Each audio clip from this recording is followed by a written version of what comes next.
Hi, so we're back here with Chris. We're starting part two of where we began. So Chris, what did you do after Coleraine? After the caretaking years? Wow. After the Coleraine Tribune or Chronicle? Chronicle. Tribune was nice. Actually, maybe they should maybe think about using that. Competition? Competition. Let's start one up. I got a job whenever I was a caretaker. I randomly, after the Coleraine Chronicle thing was kind of, there wasn't much of it, but it was kind of on and off, and it was pantomimes and bowling and all the stuff you do. It was very exciting, and I did enjoy it. But I went to a party in, was it Derry Keegan? Dervik, I think it was. This is not important, but it's important to me. Anyway, I went to this party for a friend, and I met a guy called Terence Zeman, who was there, and Terence was what did he describe himself as, without being arsey? An Africanist, I think. He was a professor at the University of Ulster, and he was Ivy League educated at Baylor University, really plummy guy, not having to do photography, but he was bringing over a revolutionary poet over from Namibia, and he said to me, we chat at the table, I got on really well with him, he was really nice, and he said, somebody said, you take photographs, would you want to come and take some photographs, theatre photographs from me, and we'll have an exhibition at the end of it. Exhibition of your work at the end of it? Yeah, but you have to listen to the story. It's not as wowy as you think, but maybe it is wowy. Anyway, we're in. So I go, and I'm kind of okay at this point. I kind of understand the camera a bit better. I wasn't spending hours and hours and hours doing stuff. But went. I think it was a guy called Kiametsi Joseph Molopon. Okay. He was instrumental in the downfall of the Southwest African administration. He was a student activist. And I went, and he was doing poetry readings and teaching students, performance. So I went about 4 times, 2 rolls of film each time, took photographs of Joseph, got them developed, and then at the end, the exhibition was stuff pinned to the wall in university. But that's cool. An exhibition, nice, some nice prints, and then I give Joseph some prints to take back with him to Africa, and I think this is 2003, 2004, so it's a while ago. I got a letter saying would I want to fly over to Africa, to Namibia, to work with Joseph on a poetry book, which would be a photo book. And of course I said yes, and then they sent a big pile of documents with contractual agreements. Oh. Well, it was 300. I guess this is how naive I was, Robbie. This isn't clever stuff. 360 photographs. That's what they were commissioning me, and I would fly over, and they would. I'd fly over. They would play my fights, put me up, and feed me. But obviously, you'd have to bring some dosh. And I bought 10 rolls of 36 film.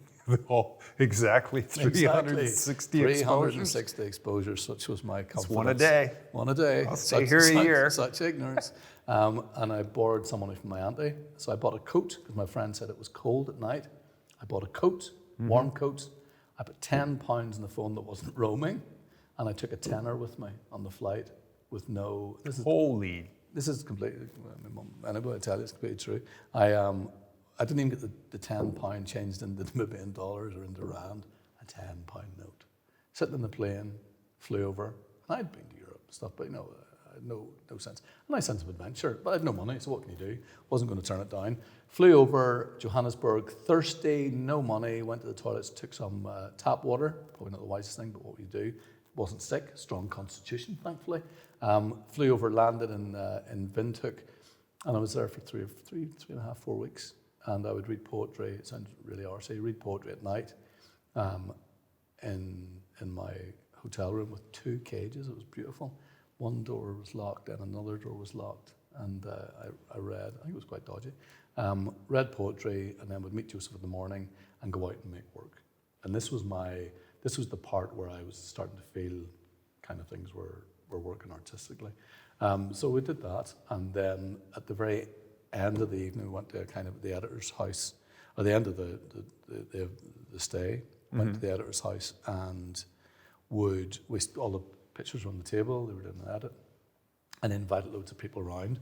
And one of the we had to do a round kind of who are you, why are you here stuff. So we're sitting around the table, and the first guy was James Suzman, who was a Smuts fellow, Cambridge or Oxford, I can't remember, doing stuff for the Times on the Sandman. Next guy was an aeronautics top scientist, and they were all very smart, clever people. Academics. All academics, but all at the top of their game. Yeah. You know, it was a soiree, you know what I mean? And it came to me, I was sitting, and my friend Terence had flown over, and he's sitting beside me, and it came to me, and they, you know, who are you? And I said, well, Chris Barr, caretaker, County Hall, Coleraine. And they all laughed. And my friend Terence put his hand on my shoulder, and he said, Chris was a caretaker. And that was literally it. I decided I was going to come back and not be a caretaker. I must have come back. Geez, that's a line in the sand. So that was a big line. Well, big line in the sand for me, you know. Yeah. But I knew whenever I was flying out, things were going to be a bit different. I come back with a tenner. I just ate simply, and I had a driver and stuff, so I didn't need much. It sounds more. Thinking now, would I go anywhere with the tenner? I went to LA with £80 after that. And I felt like that's an adventure, I felt man. like a king. Holy. So that was it. That was me being immersed, and I thought whenever I come back, that was it. You know, they gave me half the book, so it was Joseph and I's book. So I come back, I went to university, did an interview, got in, and that was kind of the start. And of course, photography wasn't there at that point. But literally, whenever I was applying for university, I read down the list and picked the thing I thought would have the least writing, because I was diagnosed with chronic dyslexia in university.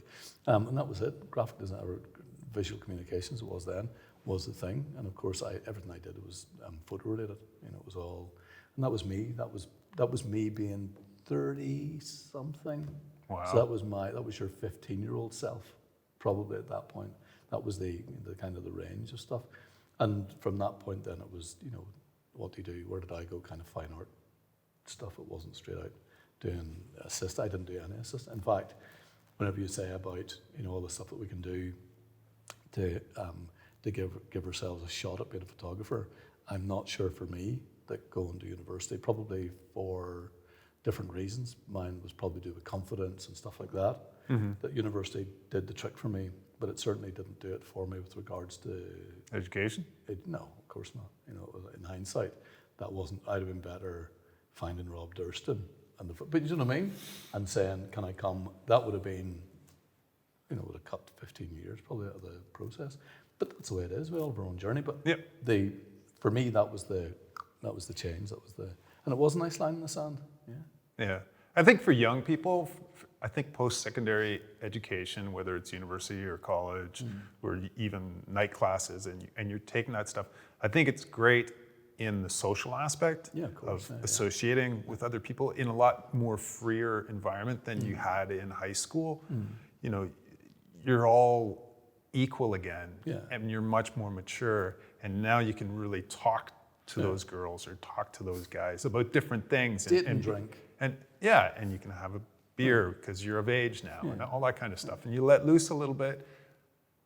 But yes, I think it does come back around to the fact that you might learn the basics of photography in school, but you're never going to know those nuances. You're never going to know those tricks, those quick keyboard shortcuts that a photographer will tell you, you know, this is the way we're going to light this bottle today, and this is why we need to light it this way. You know, you can light a bottle 60 different ways, but today we're shooting it editorial. Tomorrow we're going to be shooting it for advertising. The day after that we're shooting it for the bottle manufacturer, and all three of them need to be shot in different ways.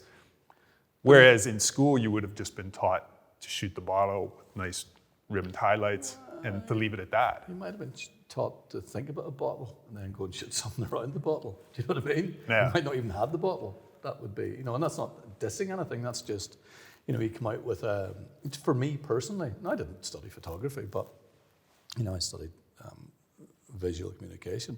But I think you're right. I think, and especially in today's age of, you know, of YouTube and Google and all that stuff, you know, if you're wise, you can go on, as I do, lots, go on and learn stuff. You know, every day is a school day. You know, there's loads of, of course, you don't know everything. In fact, there's lots you don't know.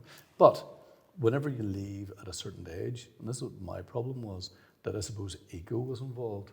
You know, people, I think, had a reasonable idea about me, and it was that, you know, I could take good photographs. But there was times, Because of your age. because of my age. Your okay? maturity. Yeah, because of my maturity, but also because I'd done some nice stuff, but it was always stuff that was kind of eclectic. But if you don't know how to work in studio, and I had no idea how to work in studio, at a certain age it becomes difficult to, put up your hand and say, not in university, but out of university and say, excuse me, can I get help? No, you can Or did you even get that chance to put up your hand outside of university? No, well, no. To say, hey, how do you do that? But the thing is, this has always been my way, and I'm not saying it's unprofessional or it's professional or something else, but if somebody asked me to do a job, whenever I was younger, I'd always say yes. Always say yes, because it was a way for me, and it's probably the dyslexia thing, it was a way for me to prove to myself that to learn probably, but I was never learning in between times. I wouldn't sit down and think, I must learn how to do this. Somebody would come to me and say, can you do this? And I'd be like, yeah, of course I can. Sure. And then you would spend a week or 2 weeks or whatever, and then of course, then you do know how to do it. But I think that, would I say going back, and now I've done a master's as well, so I'm a glutton for punishment, but would I say that would be the way forward? Do I tell people that's the way forward? I don't, to be honest with you. I think unless you want to do a fine art, and even then that's problematic in a sense. To go out and make money to feed your family. Yeah. Yeah. To make money, to feed your family, to pay the bills, to pay the mortgage. Yeah. I mean, you need to be able to hit the ground running. You need to have that base education, whether it's studio, location work, something commercially based that's saleable. Not to say that your fine art stuff isn't saleable, but you need to. I mean, it's a much more of a progression to get into that fine art scene, to network and to get yourself placed in galleries and stuff. But I do know people. I do know people who are very successful. They've got themselves a style. They've got themselves a fine art style, and people do come to them to get work done. Yeah. But that's not happening to everybody, for sure. And it's not going to come as soon as you're right out of school either. That's very, very rare. Very, very rare. But whenever you're at, you don't believe that. We have these blinkers on. We're like, it's gonna happen. You know what I mean? And of course, things happen. But I think that there's nothing. I think for me, just the hard work, going out and learning on the job was how it was hard. If you can't read manuals, if you have difficulty reading manuals, I am a hands-on person, which is why YouTube's fantastic, because you have tutorials you can go on and learn. But I think that for me was the exciting part. Exciting. And now you're here? And now I'm here, sitting in Belfast, dreaming of noodles, in fact. Is it getting close to lunch? Close to lunch. No, but I think you're right. I think it's one of those things that I think that, if you think, and I teach photography, so I always do this wee blurb at the beginning of the classes, kind of my route, and it's never, it's not ABC, it's not, go to school, go to university, come out as a photographer. Mine's been far from that. Mine's been like round the houses for a shortcut, because I teach people who are wanting to change direction, and you have to be, somebody works in the bank or somebody works such and such, and they have this dream of it coming out, as many people do, into the world of photography and think it's going to be, you just have to be a good photographer. That's not the case either. There's loads of stuff to talk about. But the journey, whenever I think on it for me, has been the right one for me. I'm not sure if I would have been very good coming out of university and going straight into assisting. It'd probably been awful, in fact. But you did assist. You assisted. I assisted, yeah. Did assisting, did production work. I worked on the retail side of things, on the rental side of things. Yeah. So I came from that sort of gearhead end of stuff. So I got a real sort of good education on what equipment did what and how to achieve certain techniques. And I was able to apply that into my assisting and teach that to photographers, who in turn obviously taught me tons of stuff, of stuff. Like, you couldn't have paid for that kind of education. And, every time as a freelance assistant, every time you go from photographer to photographer, you're learning something every day, and you take that little bit with you to the next photographer, and you share a little bit with that next photographer, and they share a little bit back, and then you go on to the next photographer, and before you know it, you're culminating all their educations into yourself. And if that's a good stepping stone to go off and create your own businesses in photography, I then think it's probably that's the only stepping stone from, in my mind, that's kind of where, it's where anybody that wants to go and do, it's anybody who I know who's been really successful have definitely assisted at some point. Yeah, I mean, like assisting in the digital age, it's become, that category is even broken down even further into like digital tech people and now you're even seeing stills gaffers, people who are actually just doing the lighting end of things for photographers. I mean, there was a little bit of that happening in the early 90s where you'd see that. It was splitting a bit into different. Where an assistant wouldn't even touch the cameras. Yeah, okay. A photographer would have a camera assistant and a gaffer who would be lighting the stuff. And then once we got into digital, then we had, almost 3 different assistants on set. And it even broke down even more after that. You start getting into retouching, and all those people honed themselves into that and, distanced themselves from the assisting part, where they became the specific retoucher, where they became the specific digital tech. But the assistant guys do go on. They obviously want to go on to become. Most of the time, sure. Most of the time. People are very, I mean, some people people make a crazy lucrative career out of digital tech. Yeah, okay. I mean, in bigger markets, digital tech guys can make as much or more than the photographers, depending on the gig. Yeah.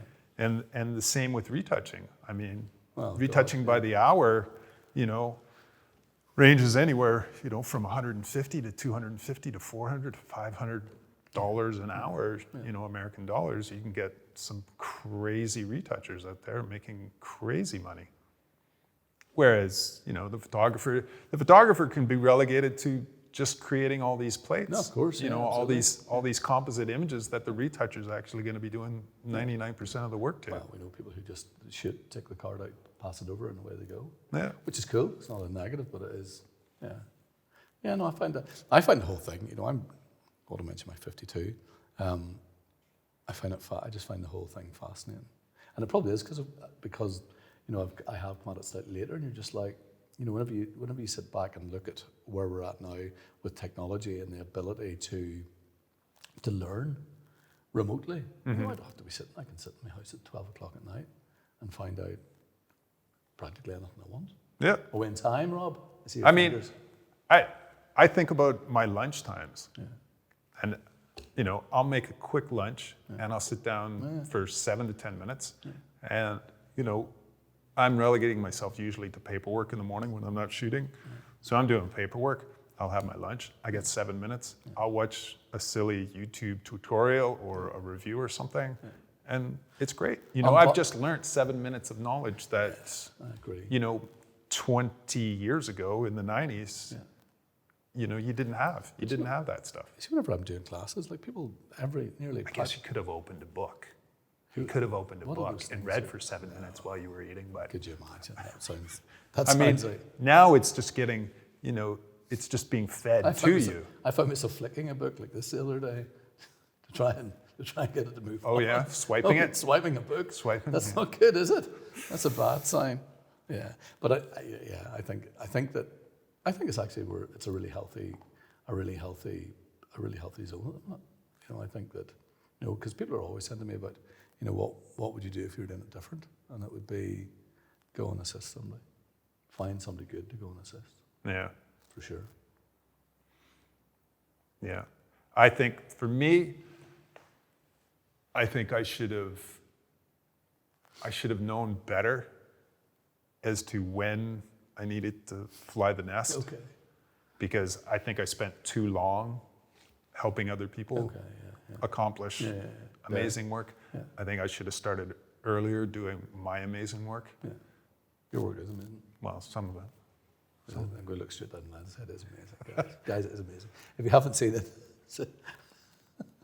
But, I think about, I did that whole after school, though, crisscrossing of different jobs and things and getting it on set. And, I did a little bit of gaffer work, and then I did a little bit of digital tech work when that stuff came in. And I was doing retouching, and I was doing producing for other photographers.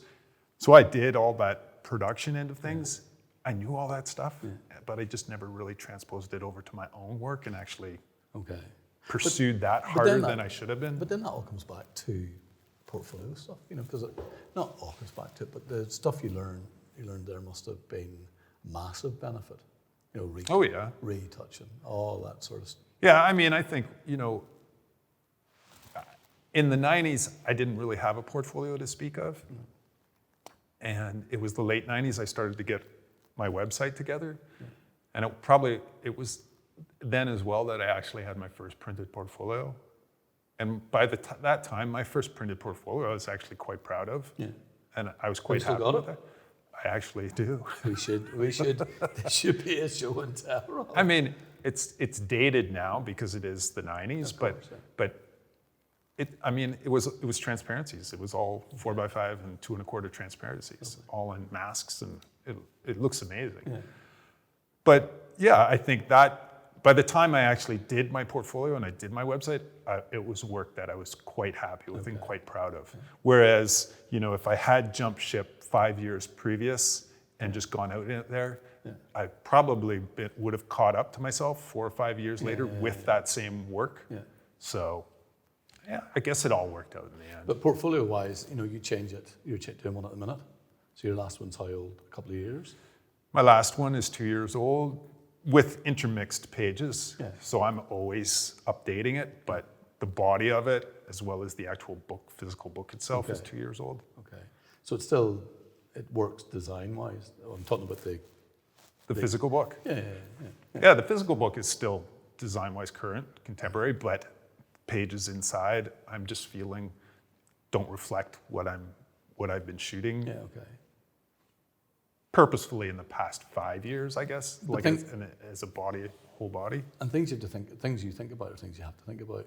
Paper that it's been printed on, size, your clients. Do you have? Let's say you're doing stuff and you're going for something new. You'd obviously have to tailor that to. Oh, to clients? Yeah, definitely. Yeah. I mean, my book is landscape book. It starts off as 13 by 19 paper that's trimmed down to 11/17. Okay. That's put in a big 11 by 17 landscape book with a slip case on it, hardcover, 3-post binding. That's 276 gram Hannah Mule photo duo double-sided paper. Okay. I print it all myself. Now, if I was going for editorial, I wouldn't have a book like that at all. First off, I'd have a portrait-oriented book, a vertical book, and it would be more likely in and around 11.5 or 8.5 by 11. So a little bit bigger than letter sized, and it would be more than likely that leatherette. With my name embossed, because you kind of need to keep things consistent with the clients that you're looking out for, because editorial clients will look more. They all tend to like those vertical leatherette, black leatherette books. But how do you get let's say you want to do stuff for the Wall Street Journal or the New York Times, how does that transpose? How do you get? You're not going to go over there, and you're not going to fly over and show somebody a book. So how does that work? Do you post the book? They look at stuff online, and the online portfolio is way over. I think, Chris, that's a good topic for part 3. Geez, you didn't think we'd rehearse this? You'd almost think this was a professional outfit, and we were chatting through stuff. Thank you very much, Chris. Thank you very much, Rob. I'll see you in part 3. Let's get that part 3 done.